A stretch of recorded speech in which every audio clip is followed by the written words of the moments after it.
Hello, and welcome to the Channel of Stories. Dear listeners, before we start the story, please subscribe to the channel and give this video a like and share in the comments where you are from. Thank you. Here we go. Anna walked into the terminal ward with a heart full of nerves and a clipboard clutched like a shield. The air smelled faintly of antiseptic and something metallic. Room 416 was her first patient. Daniel Rivers. 46. Former architect. Terminal. He barely looked up when she entered, only grumbled, "Another one." "Great." She tried to smile. "I'm Anna. I'll be a hopeful intern with too many questions. Let's get this over with." He was pale but alert, his voice like dry gravel. She adjusted his oxygen line, trying not to let the burn of his sarcasm settle in her chest. When she offered to check his vitals, he muttered something about lost causes and turned toward the window. Later, a nurse pulled her aside. "Don't get attached," she said. "He's sharp, but cruel when he wants to be. He's made peace with the end." Anna stayed quiet, but her mind reeled. She looked up his name that night. He was once famous for his buildings, fluid, defiant, beautiful things. The kind that dared to break rules. Looking at his old projects, she couldn't reconcile them with the man lying in 416. There was something in him, sharp, yes, but bright beneath it. A flicker. A shadow of someone unfinished. She made a quiet decision as she closed her laptop. I won't let him die without someone seeing him first. Daniel didn't want her there. He made that clear with every dry comment, every raised brow. "Still here?" he asked one morning. "Must be a slow week for miracles." Anna didn't flinch. "Just checking your stats." "My stats haven't changed in months." She adjusted the oxygen levels and smiled. "Then you'll be happy to know I'm not here to fix you." That gave him pause. She began bringing things. A newspaper folded to the architecture section. A crossword puzzle with clues circled. One day, she left a book on his tray, The Architecture of Happiness. No note. No explanation. He ignored it for 2 days. Then, as she checked his vitals, he said, "Debatten misses the point about brutalism. But the part about space-shaping emotion? That wasn't bad." It was the first time they spoke without walls. Anna found herself drawn to his bitterness, not because it was cruel, but because it was honest. Unfiltered. She saw what others didn't bother to. His sarcasm was armor. His refusal of treatment wasn't surrender, it was control. Colleagues warned her again. "Don't get attached." But Daniel wasn't just a patient. He was a window into a life that had once meant something. And despite herself, Anna was already standing at the edge, wondering what might happen if she stepped through. Something shifted. Their conversations grew longer. Anna would linger after rounds, leaning against the doorframe while Daniel talked, not about pain or prognosis, but about places. Spaces. Memories etched in architecture. "Barcelona has buildings that ripple like water," he said one afternoon. "I designed one. Never saw it finished." She asked questions, not like a doctor but like a student. "Did you have a favorite?" He nodded. "Vienna. Not for the buildings. For the bridges. The way they hold stories without ever saying a word." Anna began keeping notes after each visit. Quotes. Details. The way his eyes lit up when he spoke of Tokyo at night, rooftops in Chicago, a church in rural France with windows like wings. Places he'd never returned to, but still carried in his mind like prayer. He began to ask about her life. Her dreams. She told him she never knew her mother well. That sometimes she felt like a photograph that had faded before she ever got to study it. He didn't offer sympathy. He simply said, "Pain leaves blueprints. It builds things. Not always pretty. But strong." In that moment, she realized she wasn't just treating him. She was learning from him. And slowly, quietly, they were drawing the outline of something new between them. Something tender. Not love. Not yet. But something that felt like the first line on a blank page. It took a week of planning. 2 favors. 1 risk. Anna waited until the night shift was quiet, then wheeled Daniel, bundled in blankets and feigning disapproval, through the silent corridors and up to the rooftop garden. The city unfolded before them in twinkling quiet. "This is wildly against protocol," Daniel muttered. She handed him a thermos. "So is bad coffee, but here we are." They sipped in silence. Above them, the sky stretched wide. Below, streetlights flickered like forgotten stars. He pointed to a building far off. "I designed that one. 20 years ago. The lines are wrong now. It's aging badly." "I like it," she said. "It looks like it's holding its breath." He chuckled. "You see buildings like people. I see people like buildings. He hesitated, "you have cathedral bones." She turned to him, surprised. "You hide your sadness like stained glass," he added. "People only see the light." They were quiet after that. The wind pulled at their clothes, and she slipped her hand into his. It felt natural. Unforced. He didn't pull away. She didn't speak. There was nothing to say.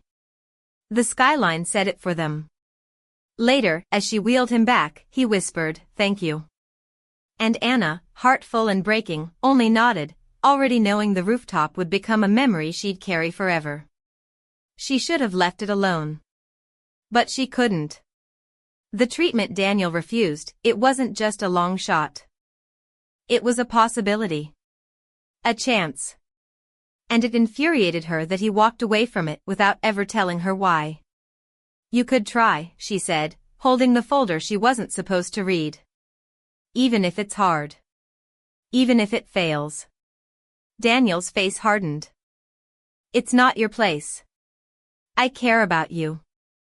That's the problem." The word stung, but she didn't flinch.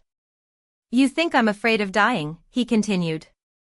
"I'm afraid of wasting what's left on false hope. I've seen that play out. I don't need saving."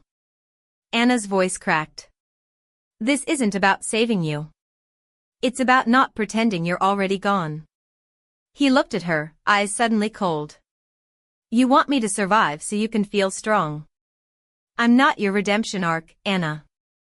She left without another word. Her heart a fist in her chest. That night, Ryan, her ex, polished and persistent, confronted her in the staff lounge. "Everyone's talking about you and that patient. You're ruining your career over a man who's checking out." The next morning, Anna was called into her supervisor's office. There had been a complaint. Her connection with Daniel had crossed lines. They suspended her. When she returned to gather her things, room 416 was empty. No Daniel. No chart. Just a bed, perfectly made. And a silence that settled in her chest like dust she couldn't breathe through. Anna found the envelope tucked in her locker, sealed with a single piece of tape. No address. Just her name, written in the sharp, precise handwriting she now knew as well as her own. "Don't chase ghosts. Live your life. You deserve more than this." That was it. No goodbye. No explanation. She read it once, then again. Each word was simple, but they hit like stones. He hadn't even given her the dignity of a conversation. Just a note, like she was something to let go of quietly. She spent the afternoon in the stairwell, legs folded beneath her, the letter clutched in shaking hands. Her tears came slow, then fast, more from confusion than heartbreak. He had said she mattered. Had let her in. Had held her hand beneath a violet sky. And then, vanished. Still aching, she went to see Dr. Emily Havers, the senior attending who had known Daniel for years. "I need to understand," Anna said. Emily hesitated, then poured 2 cups of tea. Her hands trembled slightly as she spoke. "Years ago, I misread his scans. Told him it was stress. He lost a year he could have used fighting it. He never forgave me. I never forgave myself." Anna's chest tightened. "You knew?" "I watched him fade, and all I could offer was silence." Anna stood. "I'm not going to make that mistake." Emily didn't stop her. Later that night, Anna opened a new tab on her laptop and searched the one place Daniel had ever spoken about like it was still home, a cabin, nestled in the Blue Ridge Mountains. A place he once called the last building that ever felt like mine. The road twisted through trees that had begun their autumn surrender. Gold and rust, red like old fire. Anna's car rattled over gravel, her GPS long since silent. The last stretch had no directions, only memory. Daniel had once described the cabin with such precision: cedar siding, a wraparound porch, and a crooked wind chime that sounded like laughter when the wind caught it just right. She found it just after sunrise. Smoke curled from the chimney. A small sign leaned against the front steps, still breathing, carved into wood. Her heart beat wildly as she knocked. The door creaked open slowly. Daniel stood there, thinner, paler. A blanket around his shoulders, a mug in his hand. He looked like a memory brought back by accident. He didn't speak. Just smiled. "I knew you'd find me," he said. Anna's breath caught in her throat. "You left." "I had to." "I didn't." They stood like that, still, quiet, until finally, she stepped forward and wrapped her arms around him. He didn't resist. Inside, the cabin was warm. The air smelled of pine and something like cinnamon.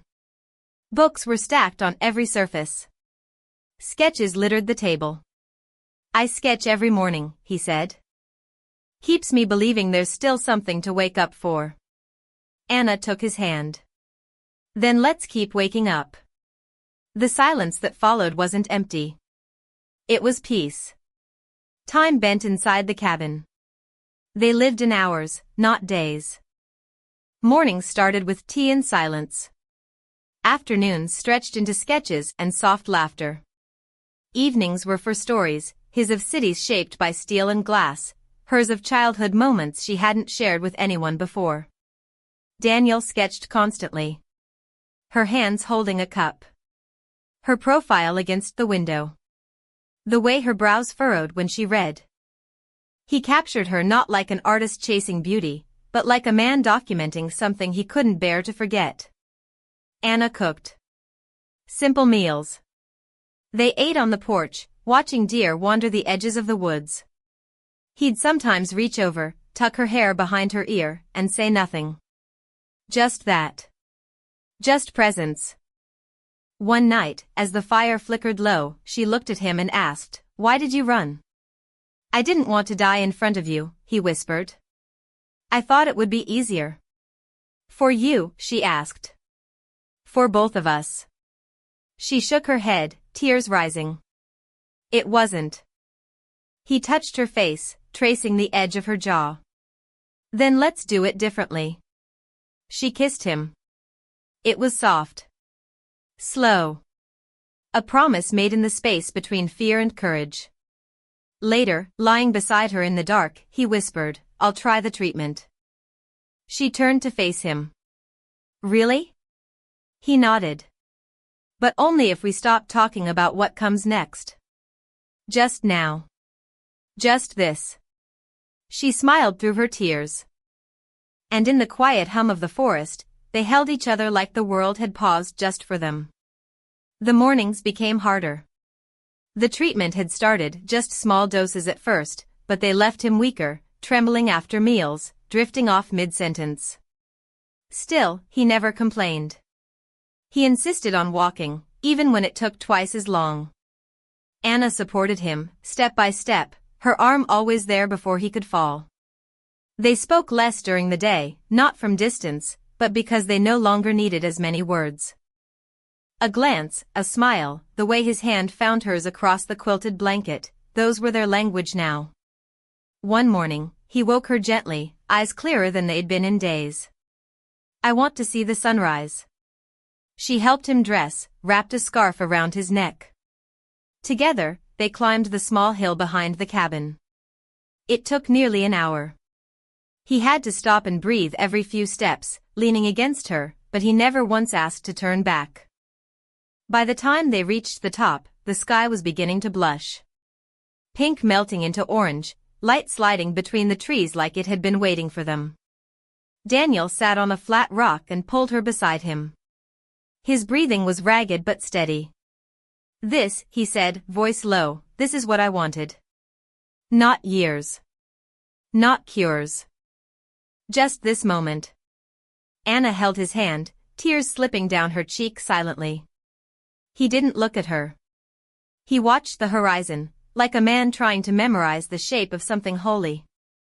When the sun broke over the ridge, he whispered, "Now I can breathe." And for the first time, she believed him.